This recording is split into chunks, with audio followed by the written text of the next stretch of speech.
ಮಾನ್ಯ ಉನ್ನತ ಶಿಕ್ಷಣ ಸಚಿವರ ಸಮಕುಲ ತಿರುಪತಿಗಳೇ, ಕರ್ನಾಟಕ ಜಾನಪದ ವಿಶ್ವವಿದ್ಯಾಲಯ ಕೊಡಮಾಡುವ ಗೌರವ ಡಾಕ್ಟರೇಟ್ ಪದವಿಗೆ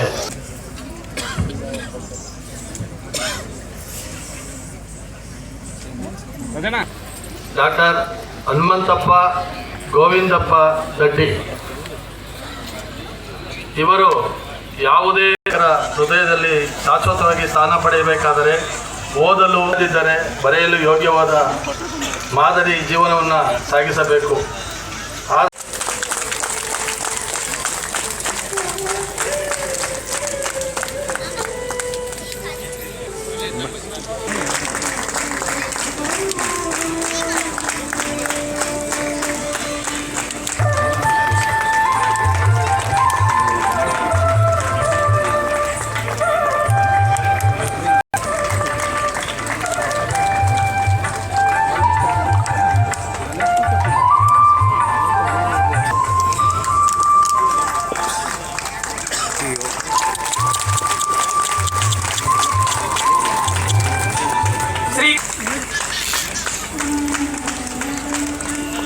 ಕಾವ್ಯ ಚನ್ನಬಸಪ್ಪ ಮುಂಡುಗೋಡು ಪ್ರಥಮ ರ್ಯಾಂಕ್, ನಾಗಯ್ಯ ನಿಂಗಯ್ಯ ಚರಂತಿಮಠ ಪ್ರಥಮ ರ್ಯಾಂಕ್, ಕನ್ನಡ ಮತ್ತು ಜಾನಪದ.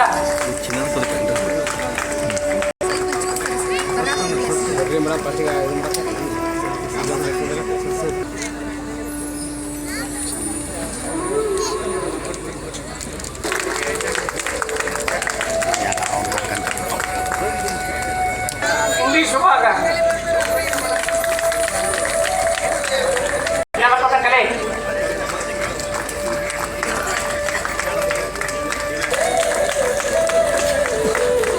ಪಿ ಮಾಬೂಷ್,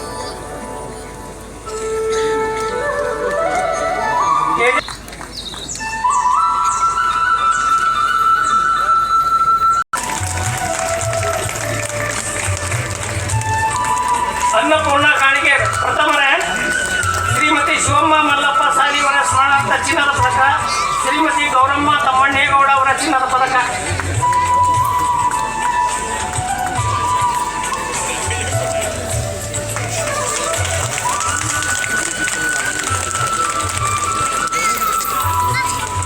ವಸಂತ್ ಭಜಂತ್ರಿ ಪ್ರಥಮ rank, BT Lalit T Bhaskar ಇವರ ಹೆಸರಿನಲ್ಲಿ ಈಶ್ವರ್ ಚಕ್ರ ಪ್ರಥಮ ರ್ಯಾಂಕ್, ವಿನೋದ್ ಅನಂತ್ ಬಾಂದೇಕರ್ ಇವರ ಸ್ಮರಣಾರ್ಥ ಚಿನ್ನದ ಪದಕ, ಶ್ರೀಮತಿ ಬಸಮ್ಮ ಬಡಿಗೆ,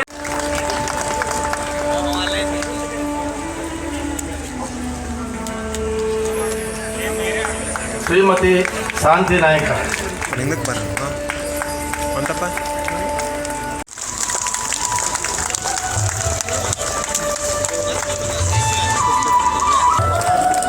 ಎಷ್ಟು ಮಂದಿ ಅದಾರ ಅವರು? 6 ಮಂದಿ ಅದಾರ.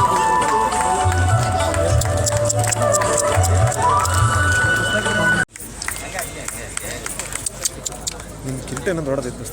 ಕಿರೀಟ ನಮ್ಗೆ ಬೇಕಲ್ಲ.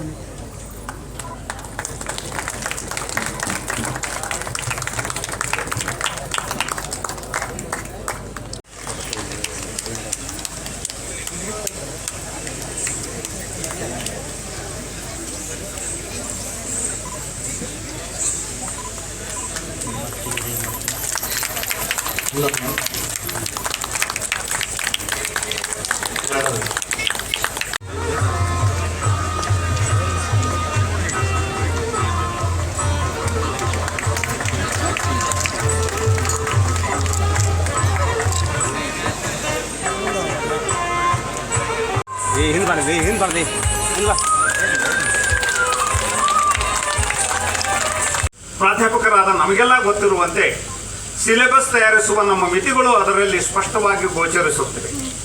ನಮ್ಮ ಹೈಯರ್ ಎಜುಕೇಷನ್ ಮಿನಿಸ್ಟರ್ ಇಲ್ಲಿ ಇರೋದರಿಂದ ಆ ಮಾತನ್ನೇ ಹೇಳ್ತೇನೆ. ನಾವು ಶಿಕ್ಷಕರು ನಮ್ಮ ಸಿಲೆಬಸ್ಗಳನ್ನು ಪ್ರತಿ ವರ್ಷ ಬದಲಾವಣೆ ಮಾಡಬೇಕು. ನಾಳೆ ಯಾವ ಹೊಸ ನೌಕರಿಗಳು, ಸ್ಕಿಲ್ಗಳು, ಕೌಶಲ್ಯಗಳು ಹುಟ್ಟುತ್ತವು ಅಂತ ನಾವು ಅಂದಾಜು ಮಾಡಿ ನಮ್ಮ ಸಿಲೆಬಸ್ಸನ್ನು ರೆಡಿ ಮಾಡಬೇಕು. ನಾವು ಸಿಲೆಬಸ್ಸನ್ನು ರೆಡಿ ಮಾಡಬೇಕು ಅಂದರೆ ನಾವು ಹೊಸದನ್ನು ಪ್ರವಾಸೋದ್ಯಮ ಮತ್ತು ಪ್ರಯಾಣ ನಿರ್ವಹಣೆ MBA ಓದುವ ವಿದ್ಯಾರ್ಥಿಗಳು ಪದವಿಯ ಜೊತೆಗೆ ಯಾವ ಕೌಶಲ್ಯಗಳನ್ನು ಈ ವಿಶ್ವವಿದ್ಯಾಲಯದಲ್ಲಿ ಪಡೆಯುತ್ತಾರೆ? ಪ್ರವಾಸೋದ್ಯಮ ಒಂದು ಬೃಹತ್ ಉದ್ದಿಮೆಯಾಗಿ ಬೆಳೆದಿದೆ. ಕೇಂದ್ರ ರಾಜ್ಯ ಸರ್ಕಾರಗಳು ಈ ಕ್ಷೇತ್ರದಲ್ಲಿ ಹೊಸ ಇನ್ವೆಸ್ಟ್ಮೆಂಟ್ಗಳನ್ನು ಹೂಡಿಕೆಗಳನ್ನು ಮಾಡ್ತಾ ಇದ್ದಾರೆ. ಅಂತಾರಾಷ್ಟ್ರೀಯ ರಾಷ್ಟ್ರೀಯ ಪ್ರವಾಸಿಗರನ್ನು ಆಕರ್ಷಿಸಲು ಜಾಹೀರಾತು, social media, WhatsApp, Facebook, Instagram, YouTube, LinkedIn, TikTok, ಚರ್ಚಾ ಫೋರಂಗಳು, ಸೋಷಿಯಲ್ ನೆಟ್ವರ್ಕಿಂಗ್ಗಳು, ಎಕ್ಸ್ ಅಂದರೆ ಟ್ವಿಟರ್, ಬ್ಲಾಗ್ ಬರವಣಿಗೆ, Messenger, Snapchat, images, Clubhouse, Pinterest, Wikipedia ಮುಂತಾದ ಫೋರಂಗಳನ್ನು ತುಂಬ ಪ್ರಭಾವಪೂರ್ಣವಾಗಿ ಬಳಸಿಕೊಳ್ಳಲಾಗುತ್ತಿದೆ. ನಮ್ಮ ಈ ವಿಶ್ವವಿದ್ಯಾಲಯದಲ್ಲಿಯ ಪ್ರವಾಸೋದ್ಯಮ ಮತ್ತು ಪ್ರಯಾಣ ನಿರ್ವಹಣೆ ವಿಭಾಗ ಈ ಹೊಸ ಆಧುನಿಕ ಅವಶ್ಯಕತೆಗಳಿಗೆ ತಯಾರಾಗಿದೆಯೋ ತಾವು ಯೋಚಿಸಬೇಕು. ನಮಸ್ಕಾರ. ಭಾಳ ಖುಷಿ ಆಗ್ತದೆ. ಎಷ್ಟು ಖುಷಿ ಆಗ್ತದಂದ್ರೆ ಹಂಡೆ ಹಾಲು ಕುಡ್ದಷ್ಟು ಸಂತೋಷ ಆಗ್ತದೆ. ಯಾಕಂದ್ರೆ ಜನಪದ ಮಾತಾಡೋರಿಗೆ ಗುರುತಿಸಿ ಇವತ್ತಿನ ದಿವಸ ನಾನು ಒಂದು ಹುದ್ದೆ, ನಮ್ಮ ಪೊಲೀಸ್ ಹುದ್ದೆ ಆಗಿದ್ದರಿಂದ ನನ್ನನ್ನು ಗುರುತಿಸಿ ಜನಪದ ವಿಶ್ವವಿದ್ಯಾಲಯವರು ಕರೆಸಿ ಆನರಿ ಡಾಕ್ಟರೇಟ್ ಕೊಡ್ತಾರೆ ಅಂದರೆ ಅದು ದೊಡ್ಡ ಮಾತು. ಯಾಕಂದ್ರೆ ನಮ್ಮದು ಬಿಜಾಪುರ ಜಿಲ್ಲೆ ಹೆಂಗಂದ್ರೆ ಶರಣರ ನಾಡು. ಶರಣರ ನೆನೆದಾರ ಸರಗಿ ಇಟ್ಟಂಗೆ ಅರಳು ಮಲ್ಲಿಗೆ ಹೂವು ಮುಡ್ದಂಗೆ ಅರಳು ಮಲ್ಲಿಗೆ ಹೂವು ಮುಡ್ದಂಗೆ ಎಲೆ ಮನೆ ಕಲ್ಯಾಣ ಶರಣರ ನೆನೆ ಎಲೆ ಮನೆ ಅಂತೇಳಿ ಮೊದರು ಚೆನ್ನರಾಗಲಿ, ಸಿಂಪಿ ಲಿಂಗಣ್ಣ ಅವರು, ಎಮ್.ಎನ್. ವಾಲಿ ಅವರಾಗಲಿ, ಇವರೆಲ್ಲ ಜನಪದ ಪೋಗು ಹಳಕಟ್ಟಿಯವರಾಗಲಿ, ಬಂತನಾಳ ಶ್ರೀಗಳಾಗಲಿ, ಇವರೆಲ್ಲ ಬಿಜಾಪುರ ಏನು ಈ ಗಂಡು ಮೆಟ್ಟಿದ ನಾಡಿಗೆ ಜನಪದವನ್ನು ಬೆಳೆಸುವಲ್ಲಿ ಭಾಳ ಶ್ರಮ ವಹಿಸಿದ್ದಾರೆ. ಇದು ಇವತ್ತು ಕೊಟ್ಟಂಥ ಪ್ರಶಸ್ತಿ ಅವರಿಗೆ ಸಲ್ಲಬೇಕು. ಪೂಜ್ಯ ಸಿದ್ದೇಶ್ವರ ಅಪ್ಪಾಜಿಯವರಿಗೆ ಸಲ್ಲಬೇಕು. ಅವರ ಒಂದು ನೇತೃತ್ವದಾಗ ಅವ್ರ ಒಂದು ಮಣ್ಣಿನಲ್ಲಿ ಹುಟ್ಟಿ ತಿರುಗಾಡಿದ ಮಣ್ಣಿನಲ್ಲಿ ನಾವು ಕೂಡ ಬೆಳೆದಿದ್ದೆವು. ಇದು ಹೆಮ್ಮೆ. ಇದು ಬಿಜಾಪುರಿಗೆ ಶ್ರೇಷ್ಠವಾದಂಥ ಪ್ರಶಸ್ತಿ. ಇದು ಬಿಜಾಪುರ ಜನತೆಗೆ, ಬಿಜಾಪುರ ಜನಪದಗರಿಗೆ ಒಗ್ಗತಕ್ಕಂಥ ಗೌರವ ಡಾಕ್ಟರೇಟ್. ಇದು ನಂದು ಸ್ವಂತದ್ದಲ್ಲ. ನೋಡಿ ಸರ್, ಜನಪದ ನಶಿಸಿ ಹೋಗ್ತದೆ ಅಂಥೇಳಿ ನಾವು ಹುದ್ದೆಯಲ್ಲಿದ್ದರೂ ವೃತ್ತಿಯಲ್ಲಿದ್ದರೂ ಕೂಡ ಇದು ಪ್ರವೃತ್ತಿಯಾಗಿ ಬೆಳೆಸಿ ಮುಂದಿನ ಯುವಗಳಿಗಾಗಿ ಇದು ನಶಿಸಿ ಹೋಗಬಾರ್ದು. ಇದನ್ನು ಬೆಳೆಸ್ಕೊಂಡ್ರೆ, ಇದನ್ನು ನಾವು ಕರಗತ ಮಾಡಿಕೊಂಡ್ರೆ ಎಲ್ಲೆಲ್ಲಿ ಹೇಳ್ರಿ ಜನಪದ ಎಲ್ಲ ಕಡೆ ಇದೆ. ಹುಟ್ಟಿನಿಂದ ಸಾಯೋವರೆಗೆ ಜನಪದ ಇದೆ. ಅದ್ರಾಗ ಏನಿದೆ ಸಂಸ್ಕಾರ ಇದೆ, ಬದುಕಿದೆ, ಹೆಂಗೆ ಬಾಳ್ವೆ ಮಾಡ್ಬೇಕು ಅನ್ನೋದು ಕಲಿಸ್ತದೆ ಜನಪದ. ಅದರಲ್ಲಿ ಸಂಸ್ಕಾರ ಕಲಿಸ್ತದೆ ಜನಪದ.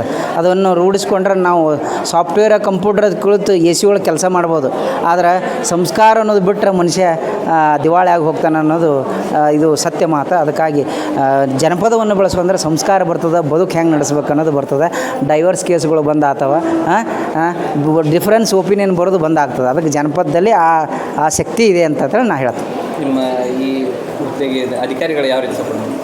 ಎಲ್ಲರೂ ನನಗೆ ಎಲ್ಲ ಹಿರಿಯ ಅಧಿಕಾರಿಗಳು ಎಲ್ಲರೂ ನನ್ನ ಸಪೋರ್ಟ್ ಮಾಡಿ ಕೆಲವೊಂದು ರಜೆ ಟೈಮ್ದಾಗ ನಾನು ಮಾಡಿಕೊಂಡು ಹಲವಾರು ಕಾರ್ಯಕ್ರಮಗಳು ಮಾಡ್ತಿರ್ತೀನಿ. ಅದು ಅವರು ಅನುಮತಿ ಪಡೆದೇ ಮಾಡ್ತಿರ್ತೇವೆ.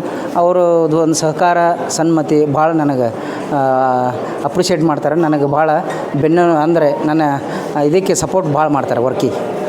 ಧನ್ಯವಾದ.